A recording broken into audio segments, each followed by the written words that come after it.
Let me get the Periscope feed up and we will be ready to go. We got a couple hot things in line today.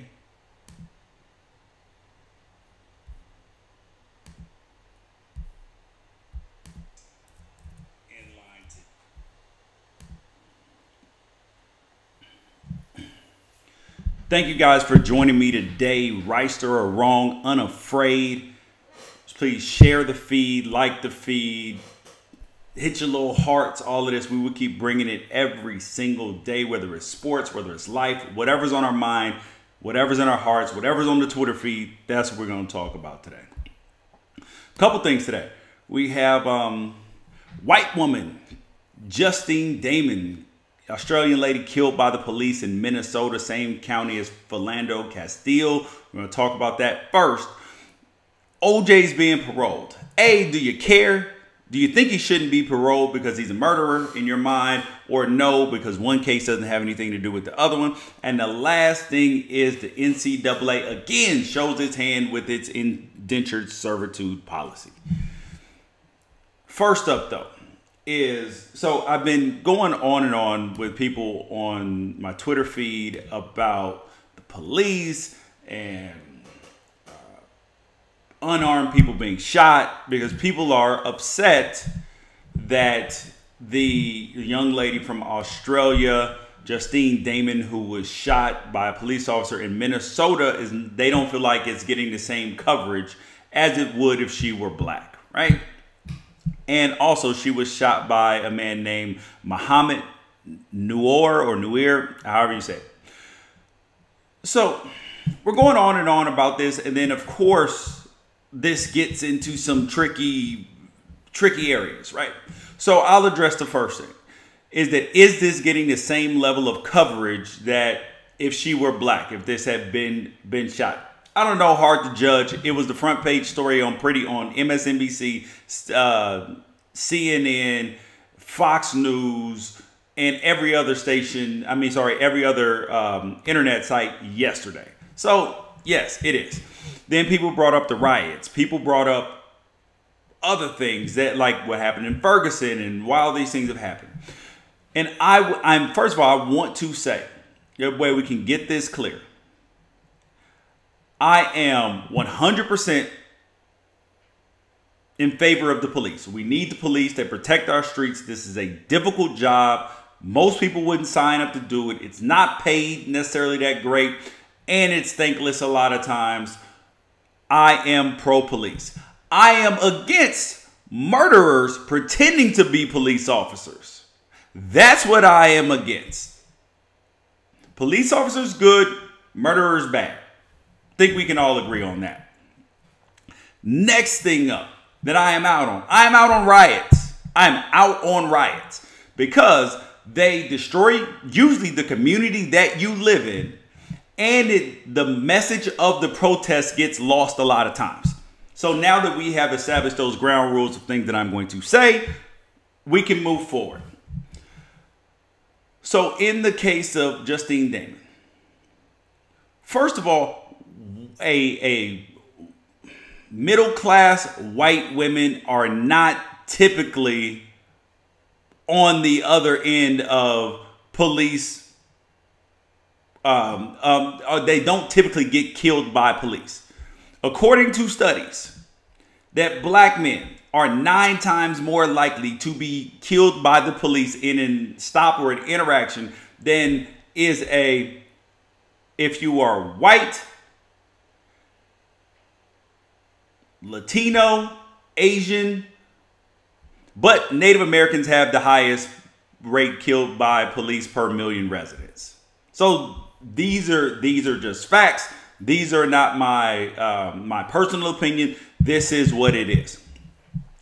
And also, there is a certain element of people, being that the OJ thing is coming up, there's a certain element of people who, I remember when the OJ case happened, when the verdict came down, I was a freshman in high school, I believe. And people were happy because they felt like, okay, OJ might have did it, but probably did it. But this is a time where white people had been wronged finally, right? After so much injustice in our judicial system, that white people had been wronged and people were, you know, applauding that finally the black man got away with something that white people get away with all the time.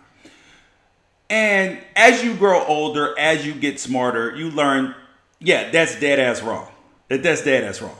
So despite the fact that many unarmed black men and some women brown people have been shot and killed by the police, wrongfully so, and their cases have not been adjudicated fairly, this young lady, Justine Damon, should have her case adjudicated fairly. Even though it is going to make some people upset. It is going to make people upset. Because if this police officer, if he is convicted of whatever, whether it's involuntary manslaughter, murder, whatever it is, people are going to be upset about it. Because they're going to say, oh, now all of a sudden, white woman gets shot and somebody's got to go to jail. And I'll tell you this, I don't care about her background. Because they say, oh, she's such a great woman. She's this, she's that. I don't care. I don't care if somebody has a rap sheet as long as my arm. If you are unarmed and you were not threatening a police officer and you get shot and a police officer claims, oh, I was terrified for my life, then I'm probably going to have a problem with it. Probably going to have a problem with it. If you weren't doing something at that time to get shot, that I have a problem with that. That's not cool. And you shouldn't be okay with that either. Because granted, being a police officer is a very difficult job. It is. I 100% agree with that. And I've had people say to me, you shouldn't, you should sign up to be a police officer because even unarmed people can be threatening. I 100% agree with that. I 100% agree with that. The problem lies is when the use of deadly force is the first option sometimes and not the last option. Because it should be the absolute last option because loss of life, you can't take that back. You can take back a few taser hits. You can take back overly throwing somebody to the ground a little too hard. You can take that back. But you can't take back when you take somebody's life. And I've said it numerous times on Twitter and I will say it again. If you are a person who is generally terrified by people of color or in precarious situations, which police officers are usually in, then that might not be the job for you. It might not be. It takes a special person to do that. Might not be the job for you. So my whole thing in this is I want all these cases to be adjudicated fairly. I want Justine Damon to get a fair shake. I wanted Philando Castile to get a fair shake. I wanted Eric Garner to get a fair shake. Alton Sterling, DuBose, Freddie Gray, Walter Scott. In the majority of these cases, the officers walked after video evidence has shown that something has been wrong. And I will charge the police officers with this, current good police officers, because I truly believe in my heart that the majority of police officers are good people. The vast majority of them. I know it's a hard job, but this system won't change. Nothing will change until police officers who are good police officers stop sticking up and the public stops condoning. And when I say condoning, I mean the jury's condoning this poor behavior. The behavior of murderers and criminals who are hiding behind a badge. These same people who were just found out in Baltimore to be planting evidence. They caught it on their body cams on accident because they didn't know that their body cam started recording 30 seconds before they pressed the button. So they pressed the button, it goes back 30 seconds. They didn't know that. They got caught. I'm out on criminals. I'm in on great police officers. Next thing up is OJ. So I just tweeted out a poll. I want to know if everybody cared because OJ's parole hearing is tomorrow. His parole hearing, not for the potential murder of that he was acquitted for of Ron Goldman and Nicole Brown. Not that one. But for the robbery that he said he was taking his stuff back and he was involved with some shady people and all that. So he went to jail for that. He's up for parole. His parole hearing is tomorrow. And he won't be there. 4 parole board commissioners. They're going to decide whether OJ gets out of jail. And I wanted to know if you guys cared whether he got out of jail. Some of you don't care. Let me see the results of the poll.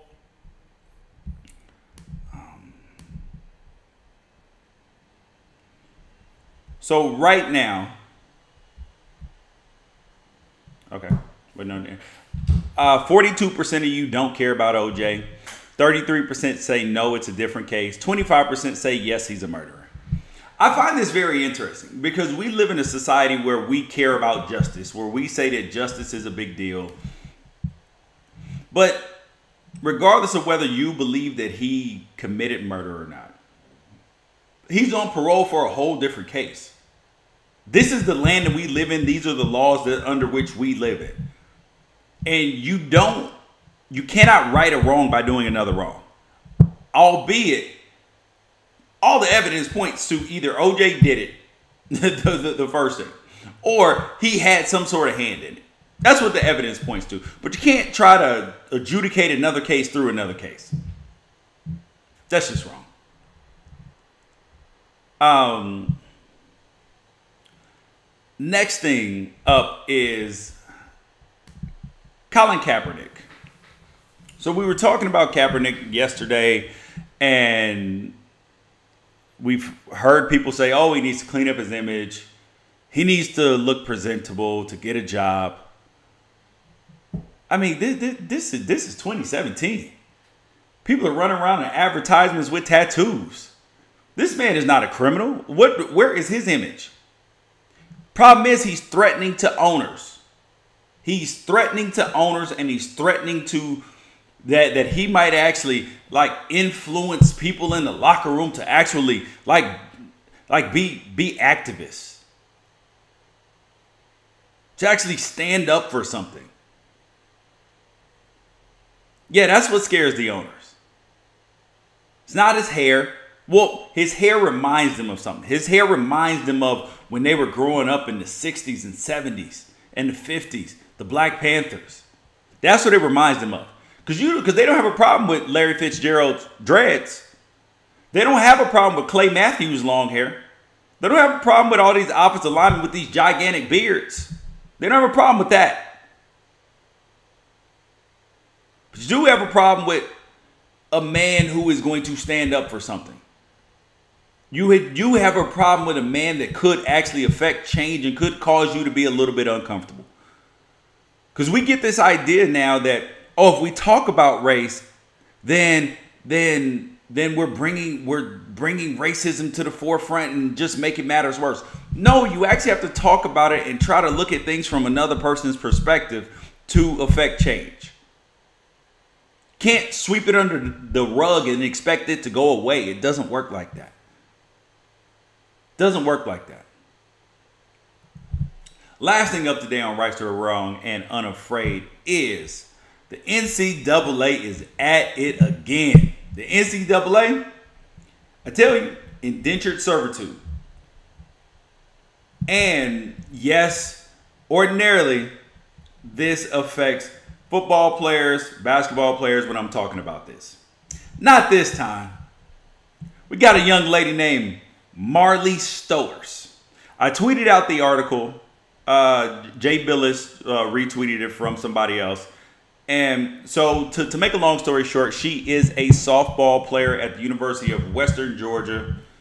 And she was trying to transfer to North Georgia. The coaches at Western Georgia told her that her scholarship was going to be cut in half to make room for new players. She said she couldn't afford it, so she wanted to transfer. Coaches say yes. And then, but they won't approve her to to transfer anywhere within their conference.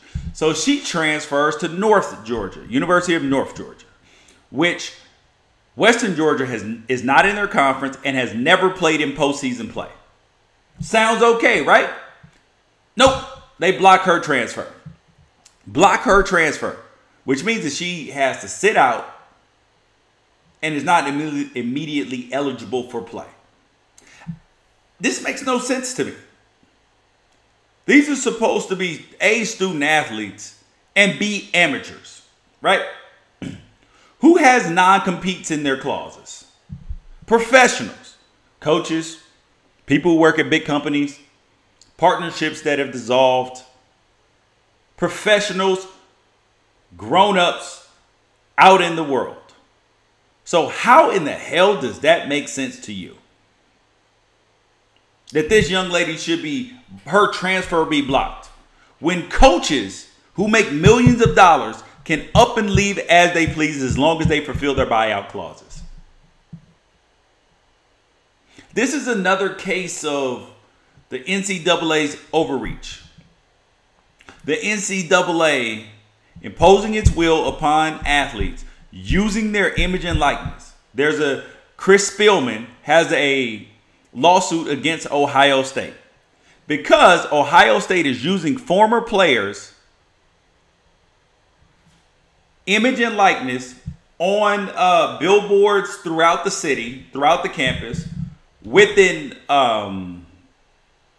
I think it's a bank, with a bank's logo and all that stuff on it because they paid for that advertising space.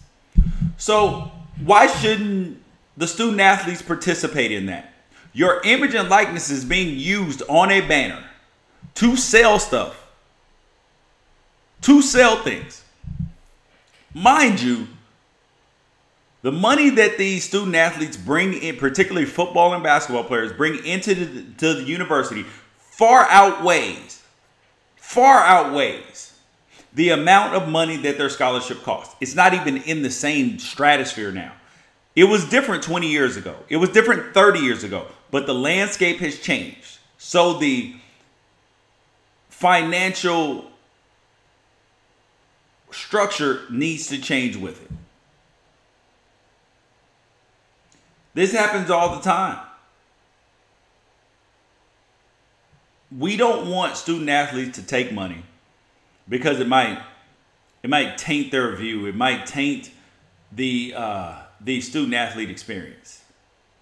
Any student on campus can go eat at anybody's house that they want to. Any scholarshiped person through the school can eat at anybody's house. But if you're a student athlete, can't go eat at somebody else's house. Improper benefits. If you are a student on campus on scholarship, because remember, the rules say that you're not supposed to receive any other benefit that any other student on campus would not receive or could not receive. Students on campus, they could trade their merchandise that they own. If they own a bat that's signed by Babe Ruth, they could trade it for tattoos. Student athlete can't trade their stuff for tattoos. That's wrong. Improper benefit. Let that sink in. You guys are watching Unafraid, Wrighster or Wrong. Thanks for joining me. Please share the feed, like the feed, all of this. I will address one thing that this guy on Twitter asked me. Blue Lives Matter. His name is @FireAMMER, please, PLZ. He asked me, what would you do when a taser doesn't work on someone charging at you? I also asked how police are supposed to know someone isn't armed. If I charge at you, how do you know if I have a gun in my back pocket or a knife? I 100% agree with you, buddy. 100% agree with you. When you are charging at a police officer, especially if their taser doesn't work, what are you supposed to do? Then you can get yourself in trouble. You can get shot. I'm talking about unarmed black men who are not charging at the police. So that's where we're at with that. Thank you guys for joining me today on Unafraid, Wrighster or Wrong. You guys are great. We'll be back tomorrow. Peace out.